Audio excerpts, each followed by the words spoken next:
हाँ जी, क्या चल रहा था बताओ? बिचौलिया किसान आंदोलन। राजस्थान में सबसे ज्यादा समय तक चलने वाला आंदोलन कौन सा? बिचौलिया किसान आंदोलन। ठीक है, बिचौलिया किसान आंदोलन के बारे में अगर मैं वापस चर्चा करता हूं, देखो बिचौलिया जो है ये मेवाड़ रियासत की प्रथम श्रेणी का ठिकाना है। कहां की? मेवाड़ रियासत की प्रथम श्रेणी का ठिकाना है। अब यहां पर याद क्या क्या रखना है, ध्यान से देखना। अगर मेवाड़ कनेक्ट हुआ है तो यहां पर आपको सबसे पहले मेवाड़ के शासक याद रखने पड़ेंगे, है ना। अब मेवाड़ के शासक, प्रश्न आता है कि भाई जब बिचौलिया किसान आंदोलन की शुरुआत हुई तब मेवाड़ के शासक कौन थे? शुरुआत के समय महाराणा फतेह सिंह, ठीक है। और जब बिचौलिया किसान आंदोलन समाप्त कर दिया गया, यानी कि समाप्ति के समय मेवाड़ रियासत के शासक कौन थे? महाराणा भोपाल सिंह जी। कौन थे? नहीं लिखवाया है ना, मुझे पता नहीं, शायद दूसरा चरण चल रहा था, है ना। अब जब आरंभ हुआ बिचौलिया किसान आंदोलन तब मेवाड़ रियासत के थे महाराणा फतेह सिंह जी, और जब समाप्ति हुई तब कौन थे? भोपाल सिंह जी। बिचौलिया किसान आंदोलन जो है इसका समय कब से कब तक हो जाएगा?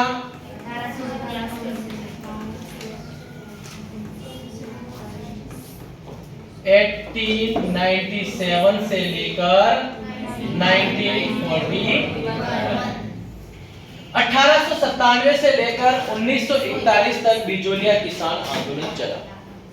अब बिचौलिया किसान आंदोलन होने का प्रमुख कारण क्या था? क्योंकि यहाँ के जागीरदारों ने किसानों के ऊपर सर्वाधिक क्या लगा दिए? कर लगा दिए, टैक्स लगा दिए, और इसी कारण जो है किसानों के मध्य असंतोष उत्पन्न हो गया और उन्होंने यहाँ के शासन के विरुद्ध आंदोलन करने क्या कर दिए? प्रारंभ कर दिए। अब इसी के साथ साथ जब ये शासक अपने मेवाड़ के बता दिए, अब इसी के साथ अगर बिचौलिया ठिकाने के जागीरदार पूछ लिए जाए,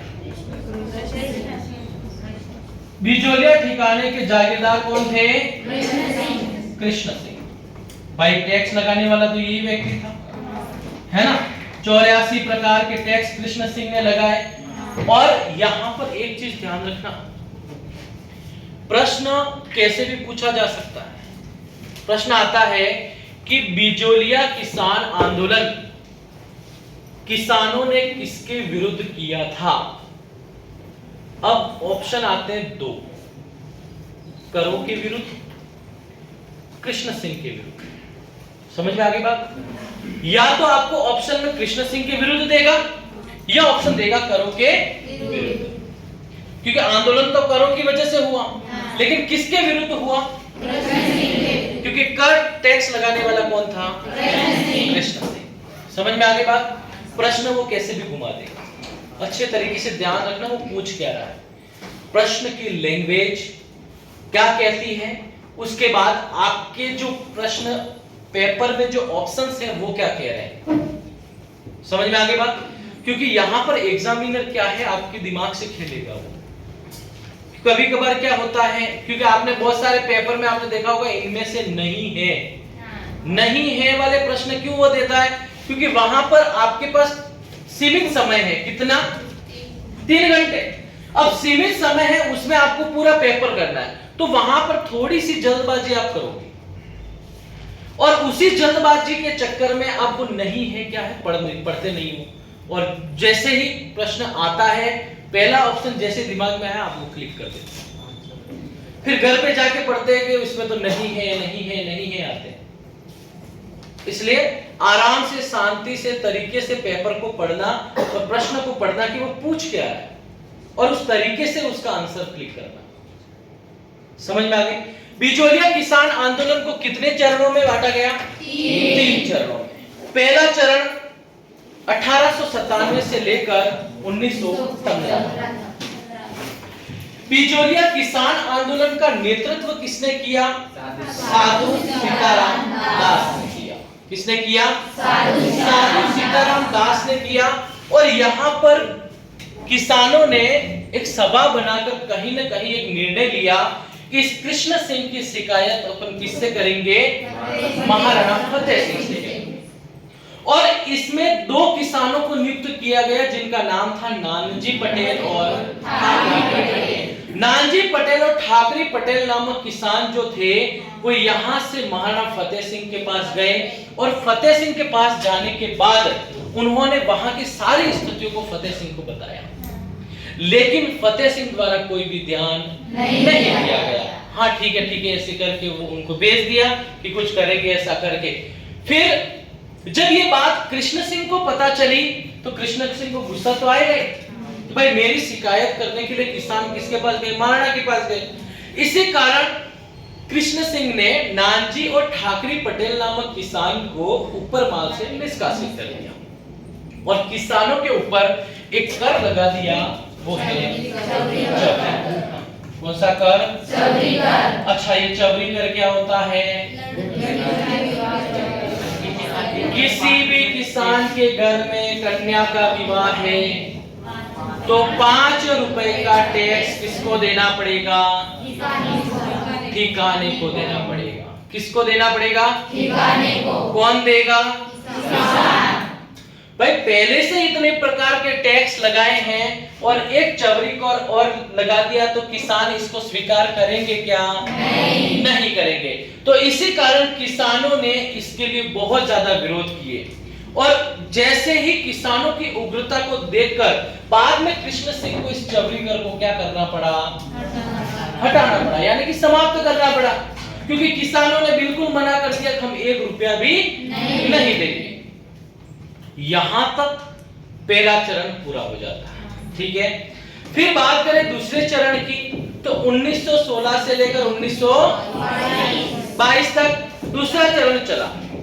अब यहां पर हुआ क्या कि 1916 में साधु सीताराम दास ने बिचौलिया किसान आंदोलन का जो नेतृत्व है वो किसको सौंप दिया? विजय सिंह पथिक को सौंप दिया।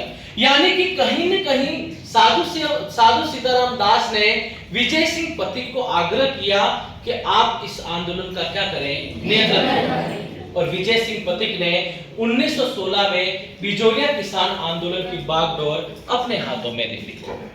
समझ में आ गई बात?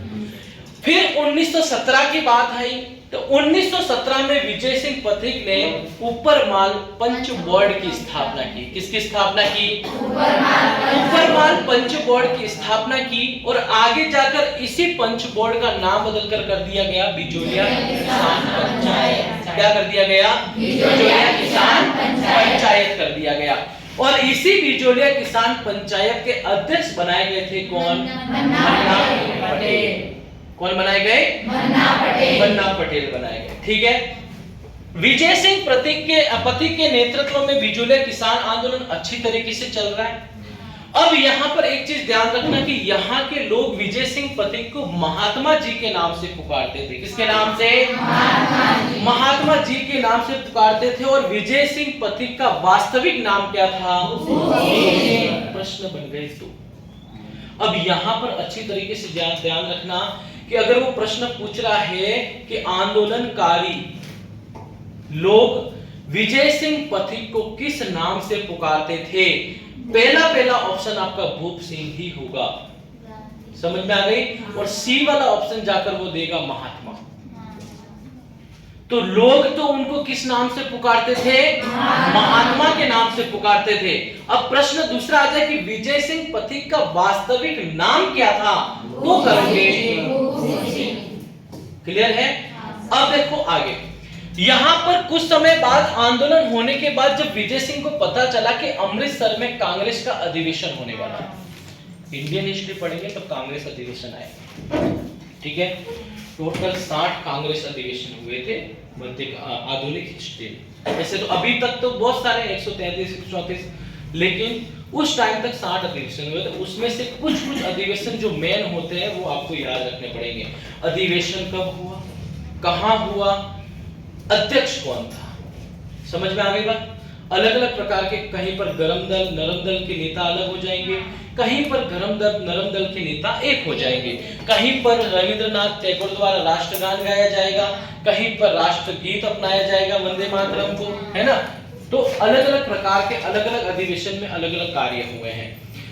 तो जब अमृतसर में कांग्रेस अधिवेशन हुआ तो विजय सिंह पथिक ने ये फिक्स कर लिया था कि इस कांग्रेस अधिवेशन में मैं जाकर बिजोलिया किसान आंदोलन संबंधित रिपोर्ट क्या करूंगा, पेश करूंगा, ताकि ये बिजोलिया किसान आंदोलन जो है एक राष्ट्रीय स्तर पर जा सके, हर जनता को पता चल सके कि किसानों की जो परेशानियां हैं वो क्या है। तो कहीं ना कहीं ये सारी चीजें सोचकर विजय सिंह पथिक यहां से अमृतसर के कांग्रेस अधिवेशन में चले गए और वहां पर उन्होंने ये जो रिपोर्ट थी इस आंदोलन संबंधित, इसको वहां पर पेश किया, लेकिन इस रिपोर्ट का विरोध कर दिया महात्मा गांधी ने, और महात्मा गांधी के साथ थे मदन मोहन मालवीय। तो मदन मोहन मालवीय और महात्मा गांधी ने इस जो रिपोर्ट का विरोध कर दिया कि ऐसे किसी अधिवेशन में आप रिपोर्ट पेश नहीं कर सकते। लेकिन महात्मा गांधी जो है वो अहिंसावादी है, क्या है, अहिंसावादी है, और अहिंसा के पथ पर चलने के लिए, क्योंकि उनको भी तो काम करना है, आंदोलन चल रहा है तो उनका काम तो आंदोलन करना ही था। अब यहां पर हुआ क्या कि महात्मा गांधी ने मुंबई जाकर विजय सिंह पथिक को वापस मुंबई बुलाया। कहां बुलाया, मुंबई बुलाया, और बिजोलिया किसान आंदोलन संबंधित जानकारियों को उनसे लिया। लेकिन फिर भी महात्मा गांधी के उस समय अपने निजी सचिव थे जिनका नाम है महादेव देसाई। क्या नाम है, महादेव देसाई। और महात्मा गांधी ने अपने निजी सचिव महादेव देसाई को वापस कहां पर भेजा, बिजोलिया, कि भाई वहां के आंदोलन संबंधी सारी जानकारी को लेकर आओ और मुझे बताओ। तो वहां पर महादेव देसाई गए और सभी किसानों से वार्तालाप करने के बाद वापस यहां पर आने के बाद महात्मा गांधी को सारी बातें बताई गई, और महात्मा गांधी ने आग्रह किया भारत सरकार से। किससे, भारत सरकार। और भारत सरकार के कहने पर कहीं ना कहीं बहुत सारी जो मांगे थी वो कम कर दी गई, यानी कि बहुत सारे लगान कम कर दिए गए। लेकिन इस समय आंदोलन स्थायी नहीं हो पाया और यहां पर विजय सिंह पथिक को गिरफ्तार कर लिया गया। क्या कर लिया गया, गिरफ्तार कर लिया गया। और गिरफ्तार करने के बाद इस आंदोलन में भाग लिया राम नारायण चौधरी की पत्नी अंजना देवी चौधरी ने। किसने, अंजना देवी चौधरी ने इस आंदोलन में भाग लिया, और इनके नेतृत्व में इस आंदोलन में 500 महिलाओं ने भाग लिया था। कितनी महिलाओं ने, 500 महिलाओं ने। भाई देखो, पुरुष जो आंदोलन कर रहे हैं उसके साथ साथ महिला और जुड़ गई, तो आंदोलन उग्रता के शिखर पर पहुंच गया। और कहीं ना कहीं उग्रता के शिखर पर पहुंचने के बाद ये बात जब मेवाड़ प्रशासन या मेवाड़ शासन को पता चली, तो कहीं ना कहीं अब यहां पर बातचीत करना बहुत ज्यादा सही माना गया कि अब कुछ भी करके किसानों की मांगों को क्या करना पड़ेगा, पूरा करना पड़ेगा। तो उस समय मेवाड़ के प्रधानमंत्री थे कौन, टी विजय राघवाचार्य। कौन थे, टी विजय राघवाचार्य उस समय मेवाड़ के प्रधानमंत्री थे। और उस समय मेवाड़ के राजस्व मंत्री थे जिनका नाम है मोहन सिंह मेहता। क्या नाम है, मोहन सिंह मेहता। तो टी विजय राघवाचार्य ने मोहन सिंह मेहता को कहा कि जाओ किसानों की समस्याओं का क्या करो, समाधान करो। तो मोहन सिंह मेहता जो है वो वहां से बिजोलिया आ गए। कहां आ गए, बिजोलिया। अगर बिजोलिया आने के बाद किसानों की सारी समस्याओं को देखा, समझा और सुना, और सुनने के बाद उन सारी समस्याओं का क्या कर दिया, उन्होंने समाधान कर दिया। और किसानों की समस्याओं के साथ 1941 में बिजोलिया किसान आंदोलन स्थायी रूप से क्या हो गया, समाप्त हो गया। समझ में आ गई बात। अब कहां तक लिखा है वो बताओ।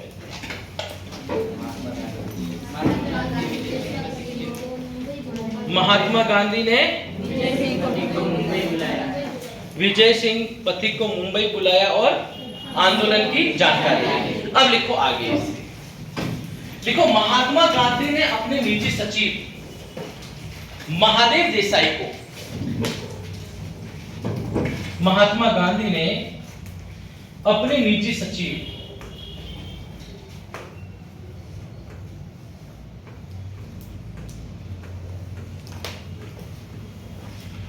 महात्मा गांधी ने अपने निजी सचिव महादेव देसाई को आंदोलन की जानकारी लेने के लिए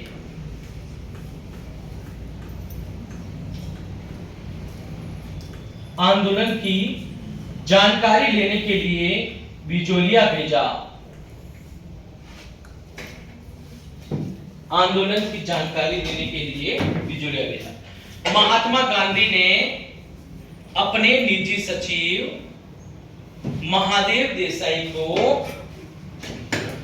आंदोलन की जानकारी लेने के लिए बिजोलिया भेजा। नेक्स्ट लिखो भारत सरकार के कहने पर,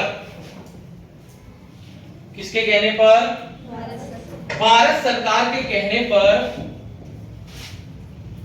किसानों की अधिकतर मांगों को मान लिया गया।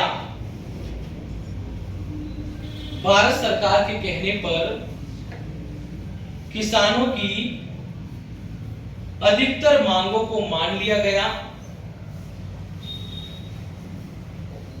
किंतु आंदोलन स्थायी नहीं हो पाया।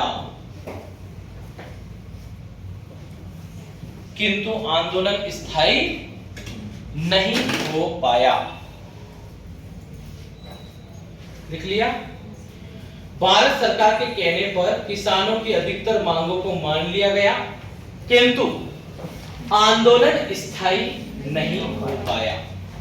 अब चरण नंबर तीसरा,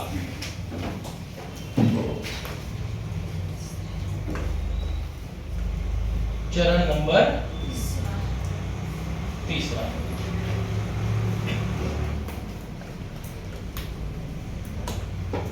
कब से कब तक? 1923 से 1941।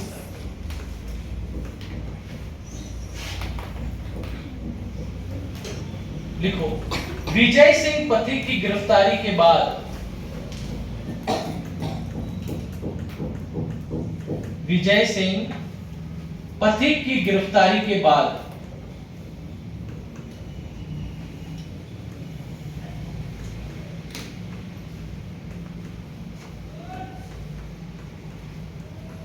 विजय सिंह पथिक की गिरफ्तारी के बाद इस आंदोलन में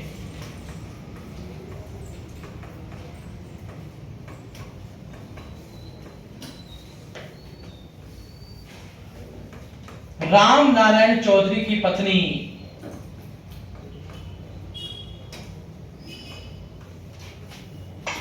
राम नारायण चौधरी की पत्नी अंजना देवी चौधरी ने भाग लिया।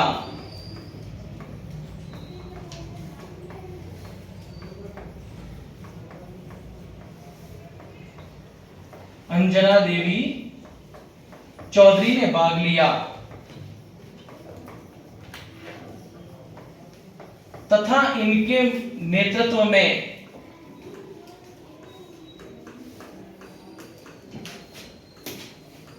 500 महिलाओं ने भाग लिया था।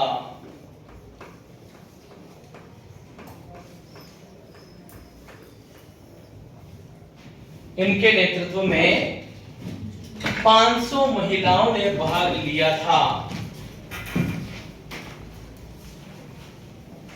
नेक्स्ट लिखो आंदोलन की उग्रता को देखकर आंदोलन की उग्रता को देखकर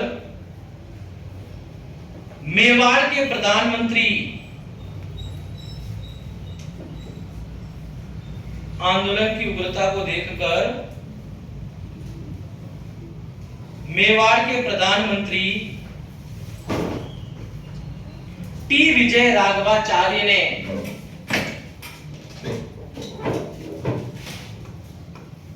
मेवाड़ के प्रधानमंत्री टी विजय राघवाचार्य ने, किसने? टी विजय राघवाचार्य ने राजस्व मंत्री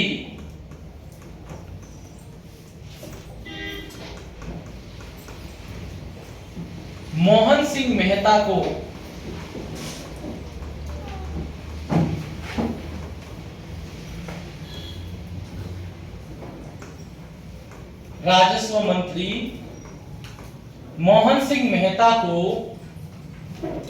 किसानों की समस्याओं का समाधान करने के लिए, राजस्व मंत्री मोहन सिंह मेहता को किसानों की समस्याओं का समाधान करने के लिए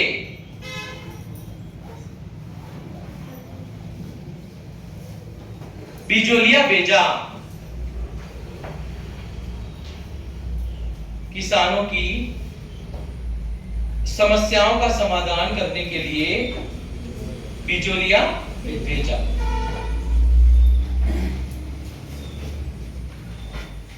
नेक्स्ट देखो, किसानों की सभी समस्याओं का समाधान कर दिया गया। किसानों की सभी समस्या का समाधान कर दिया गया।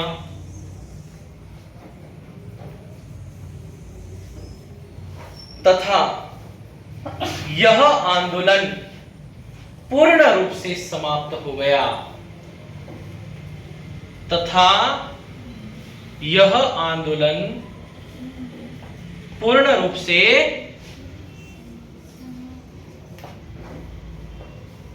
समाप्त हो गया। नोट लगाकर लिखो,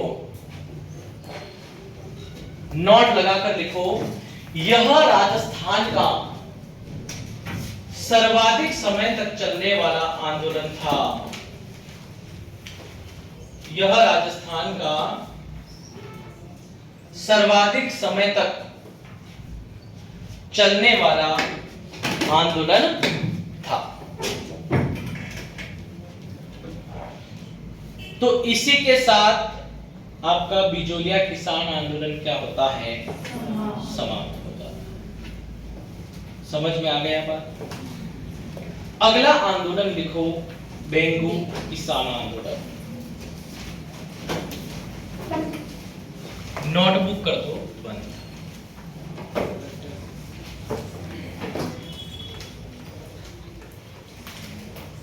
बेंगू किसान आंदोलन।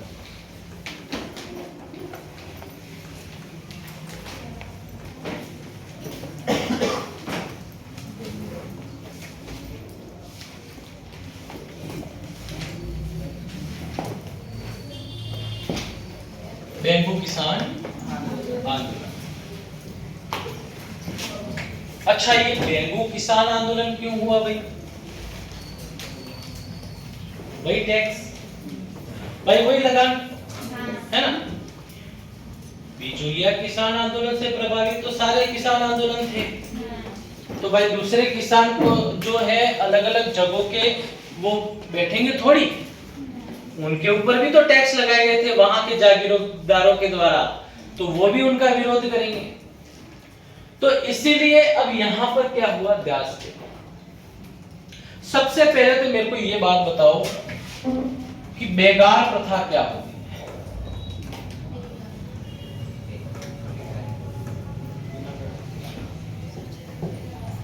क्या होती है बेगार प्रथा?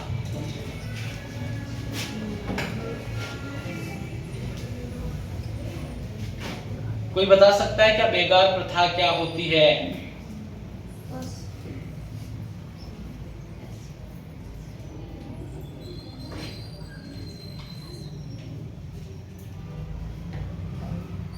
दहेज प्रथा क्या होती है?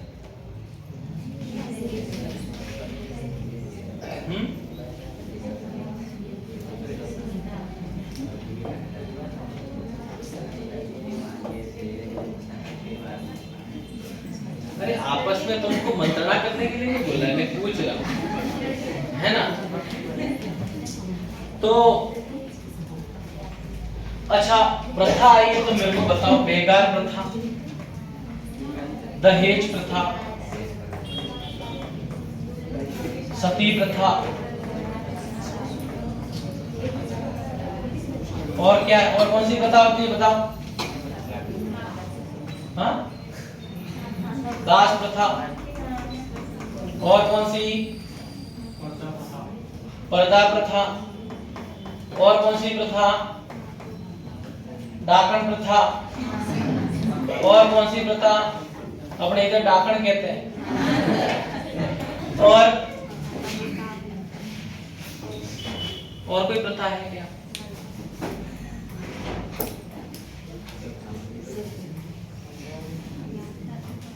और कोई नहीं है क्या? नाथा ते नात्रा, नाता प्रथा, चलो नाता प्रथा। अरे ये सारी आपके आर्ट एंड कल्चर का। चलो और बोलो, और कौन सी प्रथा?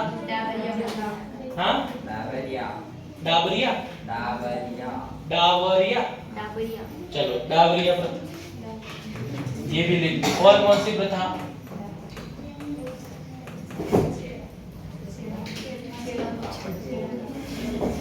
छेड़ा प्रथा, अपने अपने हिसाब से प्रथा बना रहे।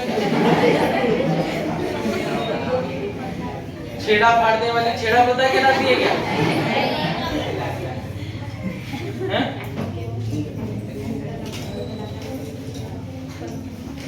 और कोई प्रथा?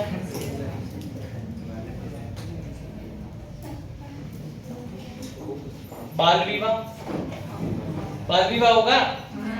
चलो बाल विवाह, ये बाल विवाह किसी का हुआ तो नहीं है? हैं? किसी का हुआ तो नहीं है? मेरे को बता दो, मैं अभी जेल भिजवा देता हूँ। बाल विवाह गैर कानूनी है ना, गोरखदार। अब अभी भी होता है गांव में, बहुत सारे गांव में। दास प्रथा, पर्दा प्रथा, डाकण प्रथा, बेगार प्रथा, दहेज प्रथा, सती प्रथा, बाल विवाह प्रथा, फलाना प्रथा, दाता प्रथा। अब क्योंकि मेरे को पता नहीं है ना इसके बारे में, अभी तुम बताओगे तो तुमने बोला। दास प्रथा क्या होती है?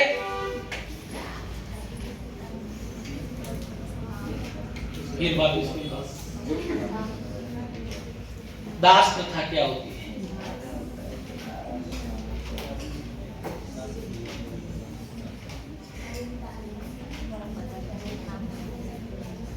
अरे दास प्रथा का मतलब होता है दासों को रखना, किसी को अपना दास बनाकर रखना और उसके ऊपर अत्याचार करना, तो वो दास प्रथा कहलाती है। ठीक है। पर्दा प्रथा,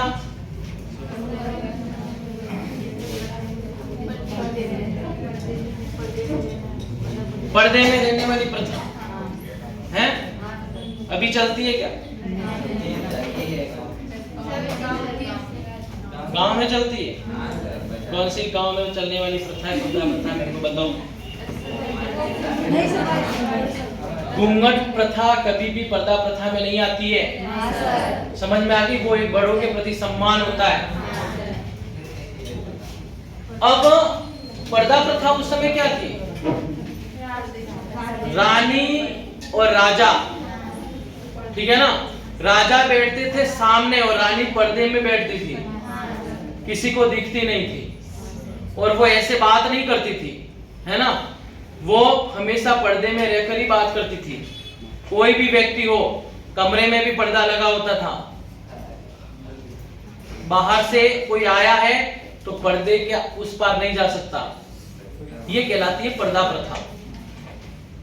घूंघट प्रथा को पर्दा प्रथा नहीं कह सकते, ठीक है ना। वो एक बड़ों के प्रति सम्मान होता है, और हालांकि ये बाद में आकर बने, घूंघट नहीं भी निकालोगे तो कोई दिक्कत नहीं है, पर एक सम्मान बना दिया। बाकी पहले कहाँ घूंघट था, इतना घूंघट नहीं था, फिर वो बाद में मध्यकालीन में आगे फिर चला दिए। चलो ये हो गई भाई पर्दा प्रथा। डाकण प्रथा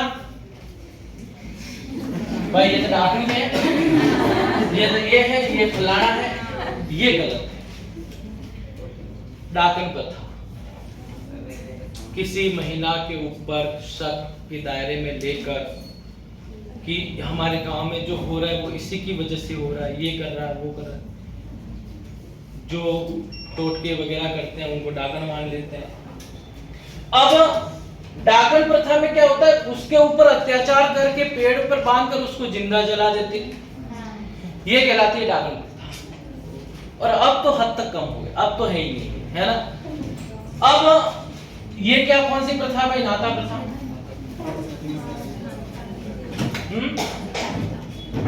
नाता प्रथा क्या होती है? पुनर के फलाना वो तो नातरे पर ही, वो बटे पर ही, बटे पर ही। अब पुनर्विवाह, अच्छा इसमें पुनर्विवाह कर लिया, इसमें स्थिति क्या होगी? ऐसे थोड़ी पुनर्विवाह करोगे।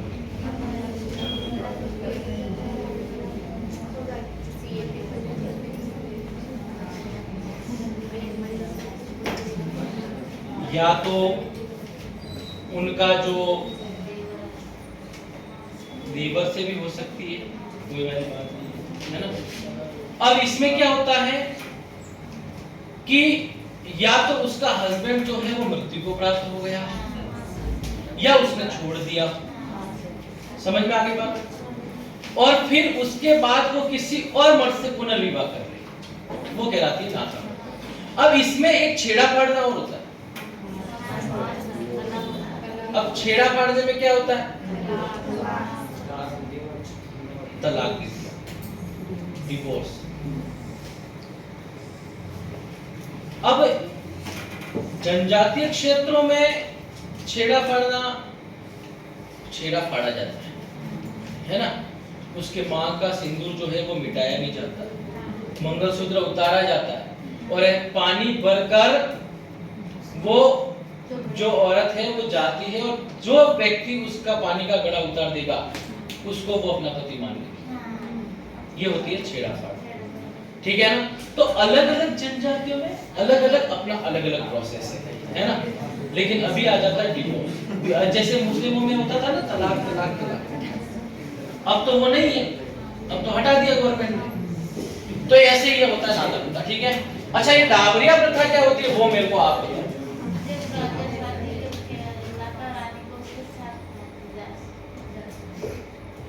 जब राजा शादी करके रानी को ले आया, फिर दासी आती है, उसको भी अपनी पत्नी बना लेता है। अब एक चीज ध्यान रखना, इससे एक चीज और जुड़ेगी। एक होती है पासवान, एक होती है दासी। पासवान कौन है, दासी कौन है? भाई ये बात सही है कि वो दासी को लेकर आता है, उसमें अगर कोई दासी उसे पसंद आ जाए तो अगली बात वो अलग है। अब इसमें पासवान और दासी, इन दोनों में फर्क है क्या?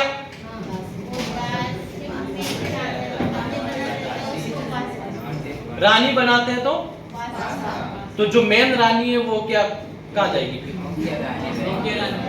मुख्य रानी।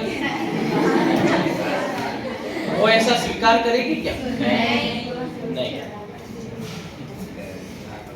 भाई सवाई माधो सिंह सेकंड, कछवा वंश के शासक, जिन्होंने अपनी 9 पासवानों के लिए एक जैसे 9 महल, 9 पासवान। तो रानी तो अलग होगी भाई, रानी अलग होती है, पटरानी अलग होती है, पासवान अलग होता है, दासी अलग होती है। अब रानी जिससे राजा विवाह करता है, जो राज्य रियासतों में होता है, जो राजकुमारी से विवाह करेगा वो रानी बनेगी। पटरानी जिसको सबसे ज्यादा पसंद करता है, जो सर्वे सर्वा होगी, रानियों में से भी सबसे बड़ी, वो कहलाती है पटरानी। समझ में आ गई बात? पासवान, पासवान का मतलब होता है वह दासी जिसको राजा आभूषण पहनने का अधिकार दे दे, वो कहलाती है पासवान, यानी कि राजा की करीबी दासी, जिसको राजा पसंद करता। अच्छी बात है, लेकिन दासियों को आभूषण पहनने का अधिकार नहीं था, ठीक है ना। लेकिन वह दासी जिसको राजा आभूषण पहनने का अधिकार दे दे, रानी के बराबर नहीं, थोड़े बहुत, वो कहलाते हैं पासवान। समझ में आ गई? तो भाई माधो सिंह जी ने एक जैसे 9 पासवानों के लिए एक जैसे 9 महल बनवाए। क्यों बनवाए भाई? एक जैसे क्यों बनवाए? नाराज नहीं। इसका खूंटा ऐसा क्यों है, मेरा ऐसा क्यों नहीं? इसके दरवाजा ऐसा क्यों है, मेरा ऐसा क्यों नहीं है? इसलिए उन्होंने एक ही जैसे बनवा दिए और सबके ऊपर सबके नाम लिख दिए, ये तेरा है, ये तेरा है, ये तेरा। समझ में आ गई बात?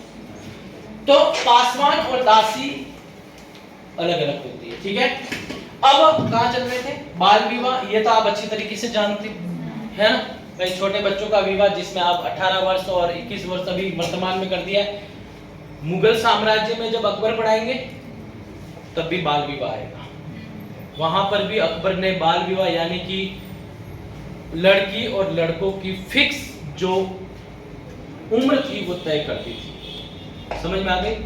लड़की की 14, लड़की की 16, फिर आगे जाकर 18 और 21 संविधान के अनुरूप की गई। अब दहेज प्रथा क्या होती है? अच्छा मेरे को एक चीज बताओ, दहेज लेना सही है या गलत? दहेज लेना सही है या गलत? छोरे तो सही छोरे तो सही बोलेंगे वे सही है, अपने को तो अपना हक चाहिए है, और लड़कियां बोलेगी गलत। क्यों देंगे? नहीं देंगे। दहेज प्रथा गलत नहीं थी, इसको गलत बना दिया गया है ना। हर सवाल का जवाब है, दहेज गलत नहीं था, इसको गलत बना दिया गया। किसने बनाया? लालच। हुआ क्या? सही दहेज क्या होता है? दहेज सामने वाले, जैसे आपके ससुर हैं, लड़कों की बात कर रहा हूं, या लड़की आपके पिता, उनकी स्थिति के आधार पर होता है। समझ में आई बात? दहेज में उन्होंने 1 रुपया भी रख दिया तो भी वो दहेज होगा, और 10 रुपए भी रख दिए तो भी दहेज होगा, और 10 लाख रख दिए तो भी दहेज होगा। इस पर कोई बंदिश नहीं थी। दहेज पहले सही था। कारण था दहेज देना। क्यों दहेज क्यों देते थे?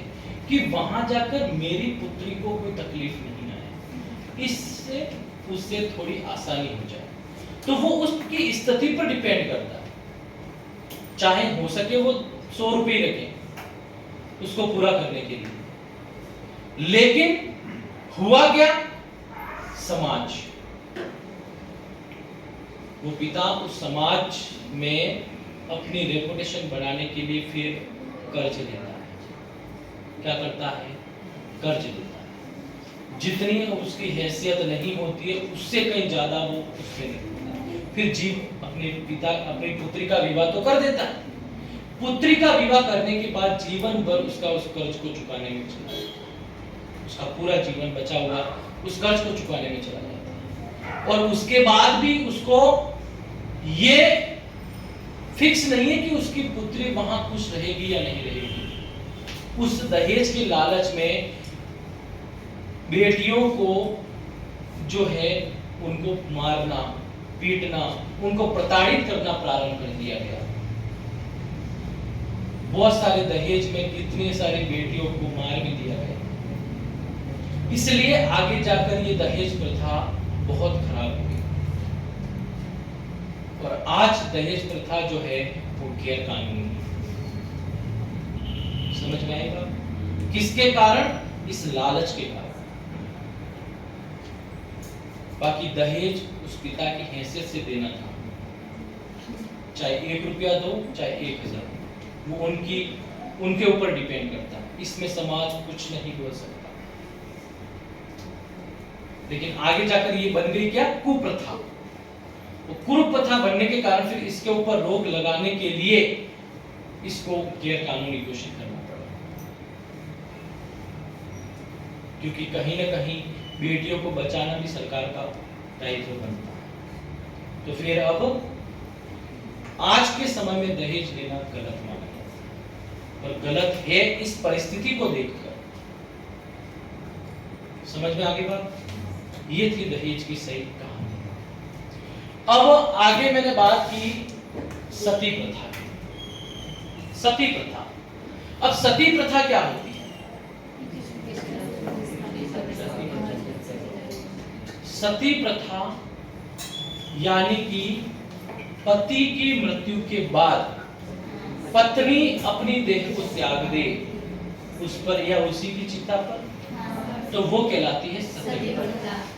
अब इसमें एक चीज और आती है, बता दो साहब। इस सती प्रथा में एक सती और आती है, देखिए अनुमरण सती।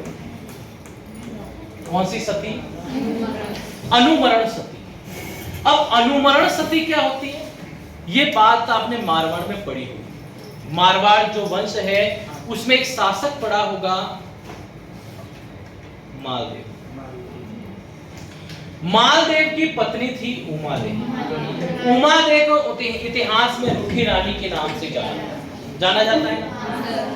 अब यहां पर होता क्या है कि आपने ये चीज भी पढ़ी होगी, जब मालदेव का निधन हुआ तो उमादेव ने मालदेव की पगड़ी के साथ सती किया था। किसके साथ? पगड़ी के साथ। यदि कोई पत्नी अपने पति के किसी प्रतीक चिन्ह के साथ सती कर ले तो वो क्या कहलाती है? अनुमरण सती कहलाती है। समझ में आ गई बात? तो यहाँ पर प्रश्न ये भी बन सकता है, देखो प्रश्न बहुत सारे बन सकते हैं, एक लाइन से मैं 5 से 7 प्रश्न बना सकता हूँ। अब वहां पर प्रश्न बनेगा कि निम्नलिखित में से मारवाड़ रियासत में किस रानी ने अनुमरण सती की थी?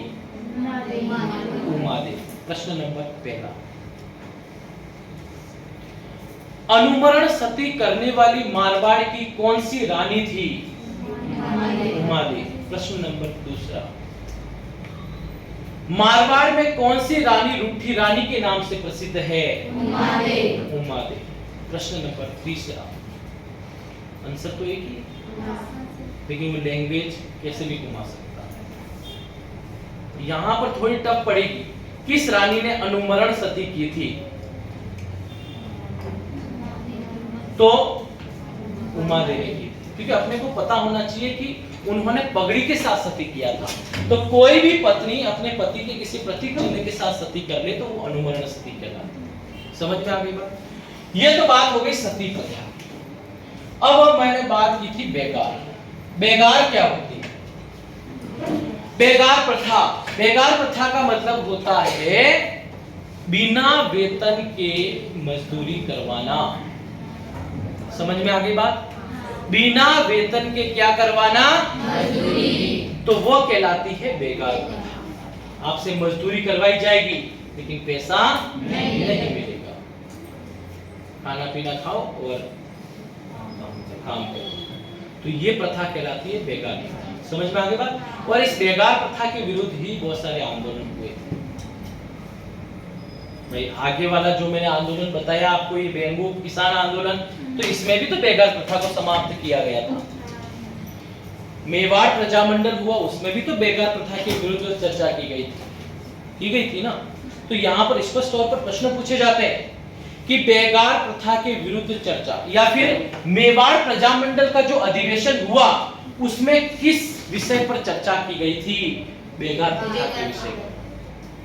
अच्छा, मेवाड़ प्रजामंडल की स्थापना कब हुई? 1938। 1938 में मेवाड़ प्रजामंडल की स्थापना हुई, और प्रजामंडल के जो अध्यक्ष थे वो कौन थे? बलवंत सिंह मेहता। प्रजामंडल को स्थापित किसने किया? माणिक्यलाल वर्मा। बहुत सारे छोटे छोटे प्रश्न बनते हैं, स्थापित करने वाला अलग है, अध्यक्ष अलग है। समझ में आ गई बात? अब देखो आगे चलते हैं बेंगू किसान आंदोलन पर। अच्छा, बेंगू कहां पड़ता है?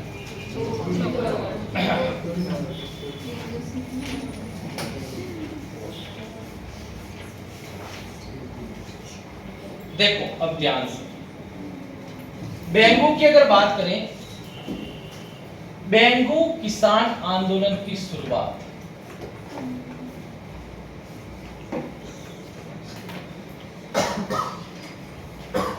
1921 में कब हुई? 1921 में मीनाल गांव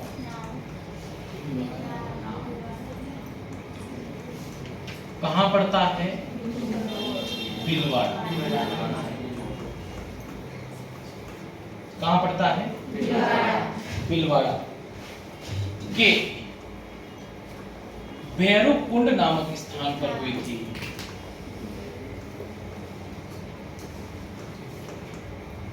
कहां पर हुई? भैरवकुंड नामक स्थान पर बेंगू किसान आंदोलन की शुरुआत हुई। कारण क्या था? स्थानीय जागीरदार ने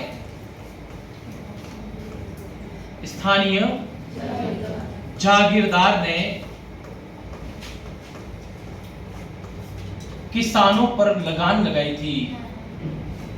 वही टैक्स, किसानों पर टैक्स लगाए थे।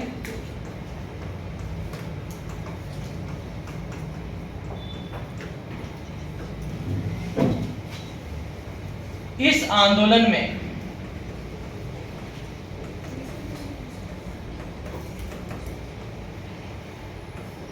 धाकड़ जाति के किसानों ने भाग लिया था। धाकड़ जाति के किसानों ने भाग लिया।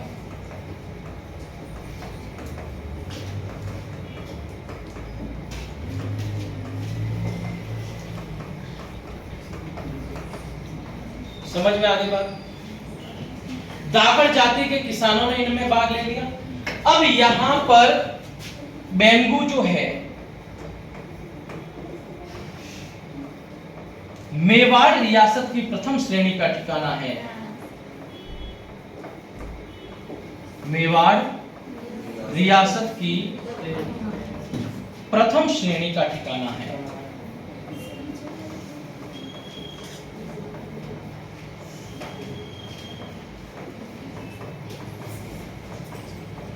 समझ में आ गई बात? अब यहां पर भाई मेवाड़ रियासत की प्रथम श्रेणी का ठिकाना है, लेकिन यहां पर कुछ चीज है जो और अच्छे तरीके से याद रखनी पड़ेगी। अब मेवाड़ आया है तो मेवाड़ के शासक भी याद रखने पड़ेंगे, है ना? अब मुझे ये बताओ कि भाई बेंगू किसान आंदोलन की शुरुआत कब हुई? 1921 में। और 1921 में मेवाड़ रियासत के शासक कौन थे? पक्का फतेह सिंह जी? मेवाड़ तो पढ़ा है, फतेह सिंह थे, कंफर्म? चलो ठीक है, शासक मैंने लिख दिए फतेह सिंह। इस समय मेवाड़ के शासक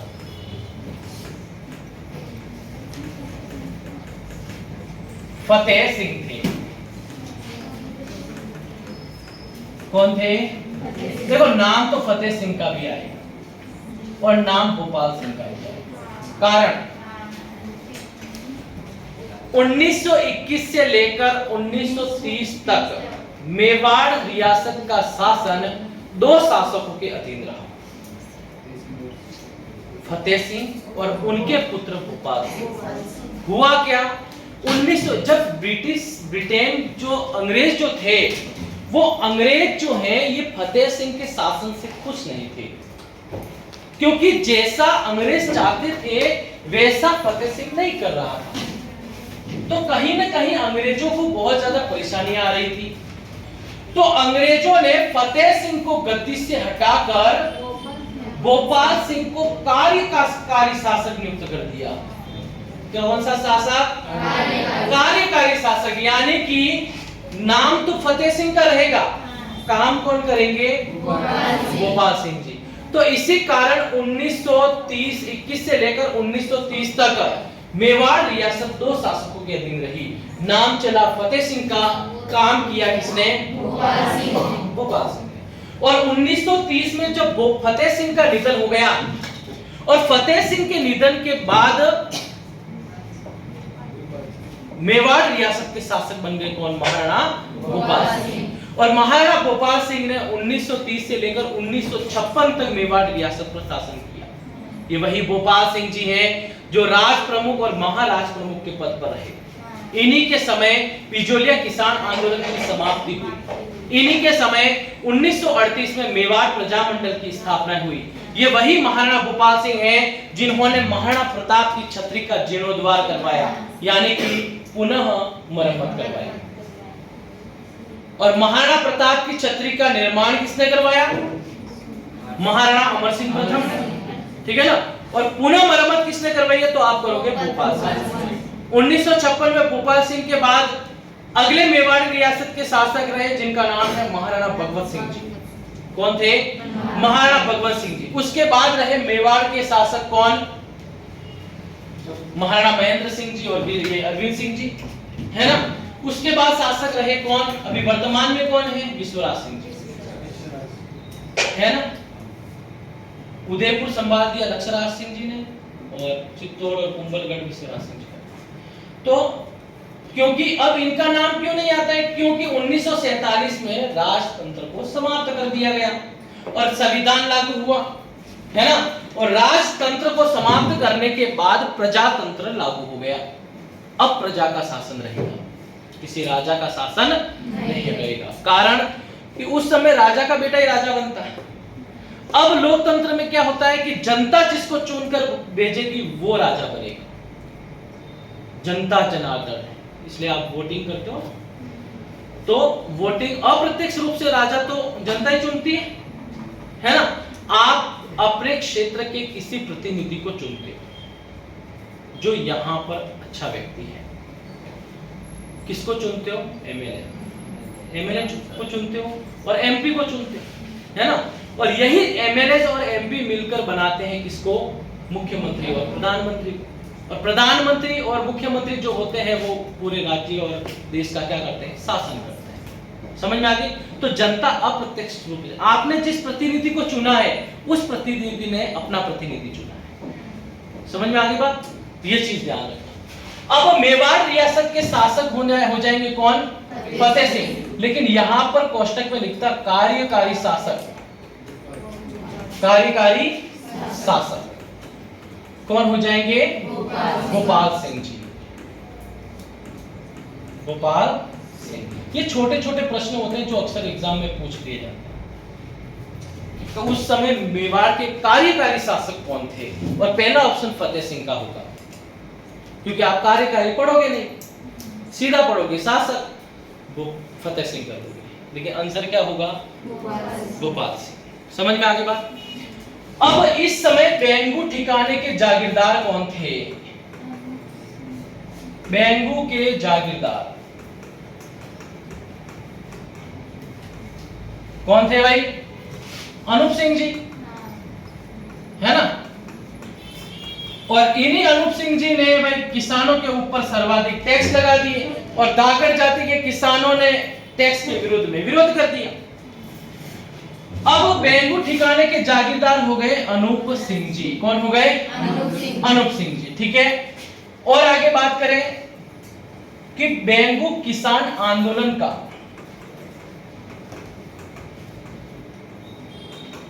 नेतृत्व किसने किया? कोई बता सकता है क्या? बेंगू किसान आंदोलन का नेतृत्व किसने किया? राम नारायण चौधरी। किसने किया था? राम नारायण चौधरी ने। राम नारायण चौधरी। ये चीज अच्छी तरीके से ध्यान रखना कि भाई बेंगू किसान आंदोलन का नेतृत्व किया राम नारायण चौधरी।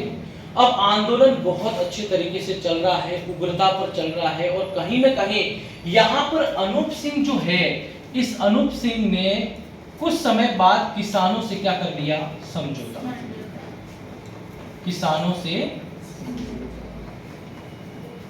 समझौता कर लिया।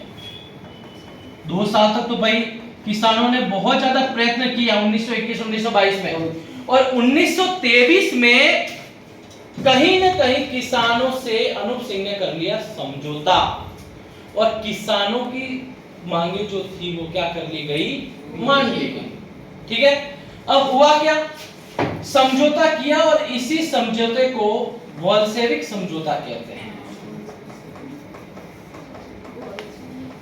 समझौता। अब बोल्शेविक जो समझौता है वो भाई कब हुआ, 1923 में। कब हुआ, 1923 में। किसानों की मांगों को मान लिया गया पारसोली नामक गांव में। कौन से गांव में, पारसोली नामक गांव में अनूप सिंह ने किसानों की सभी मांगों को मान लिया कि चलो ठीक है, बोल्शेविक समझौते के तहत मैं किसानों की सभी मांगों को क्या करता हूं, मानता हूं।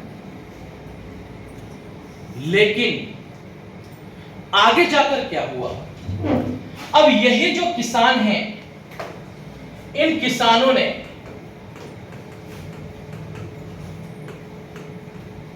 इस समझौते का, ये जो समझौता हुआ ना, समझौते में कहीं ना कहीं भाई कुछ मांगे जितनी भी थी वो किसानों द्वारा रखी गई कि भाई ऐसी ऐसी बात है, और अनूप सिंह ने कहा कि चलो ठीक है, मान लिया। अब एक गांव पड़ता है जिसका नाम है गोविंदपुरा, और गोविंदपुरा नामक गांव में कहीं ना कहीं इन किसानों ने इस समझौते की समीक्षा की।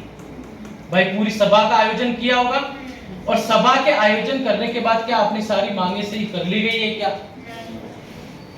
इन सारी मांगों को सही समीक्षा करने के लिए किसानों ने एक अच्छी सी सभा का आयोजन किया। लेकिन यहां पर क्या हुआ, ये बात थी 13 जुलाई की। कब की बात है, 13 जुलाई की 1923 में। 1923 में 13 जुलाई 1923 में यहां पर जो एकत्र हुए जो किसान थे ना, उन किसानों पर लाठीचार्ज कर दिया गया। क्या कर दिया गया, लाठीचार्ज, और गोलियां चलाई गई, क्योंकि वो भाई जागीरदार है ना अनूप सिंह, और जागीरदार है, और भले ऊपर ऊपर से उसने मांगों को मान तो लिया, लेकिन जो शर्तें उसने रखी उनको समय लग गया, पूरा हुई नहीं। इसलिए मांगों की समीक्षा के लिए किसानों ने सभा का आयोजन किया, और सभा का आयोजन करने के बाद अनूप सिंह को लग गया कि नहीं नहीं, अब तो कुछ ना कुछ करना ही पड़ेगा। तो इसी कारण इस सभा पर अनूप सिंह ने किसानों पर लाठीचार्ज और क्या करवा दी, गोलियां चलवा दी।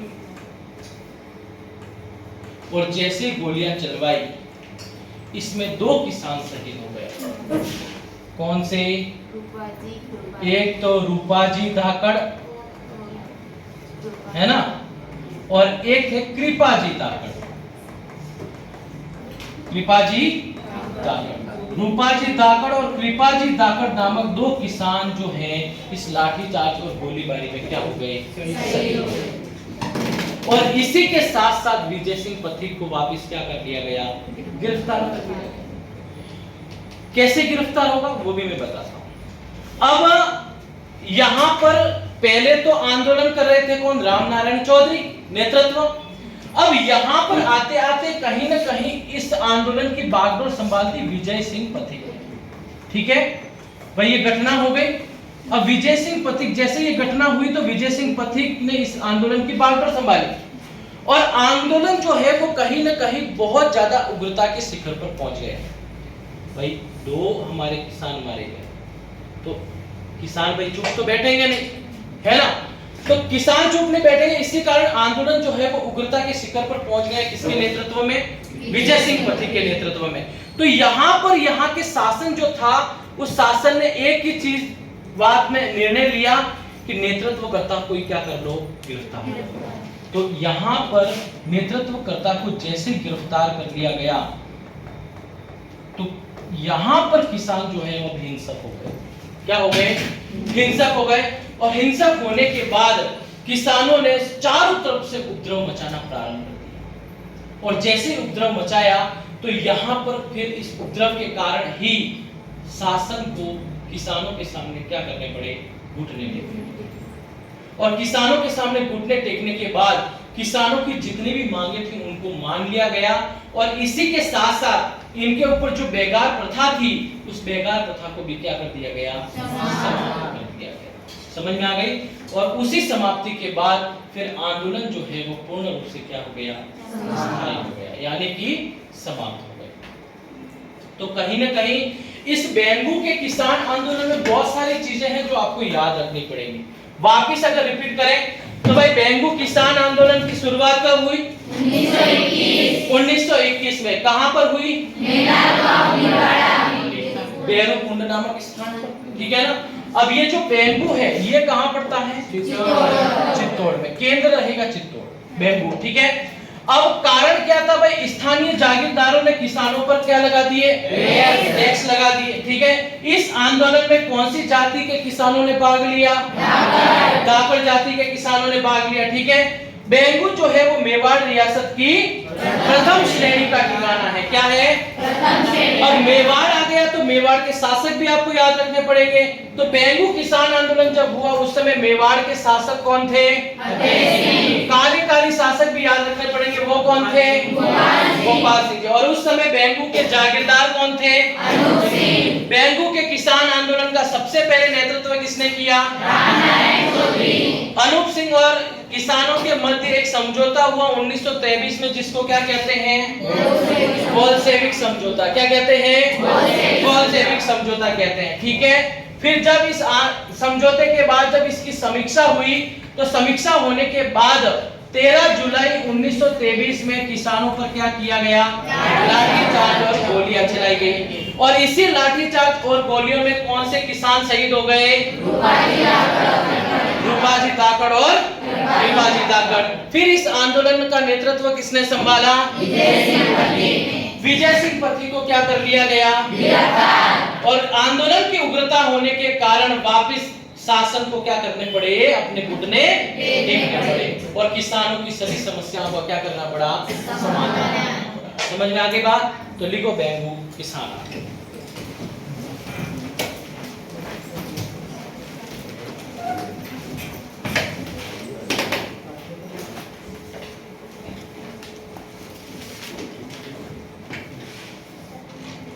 शुरुआत 1921 मेनाल गांव भिलवाड़ा के बेरूकुंड नामक स्थान पर।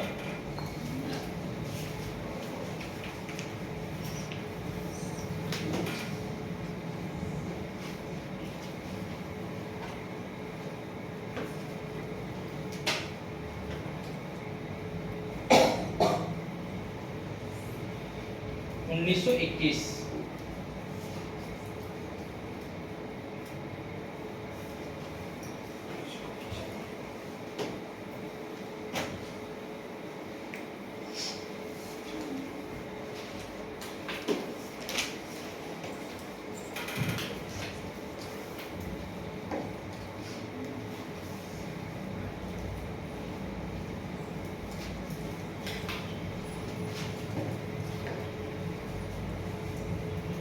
कारण लिखो, स्थानीय जागीरदार ने किसानों पर टैक्स लगाए,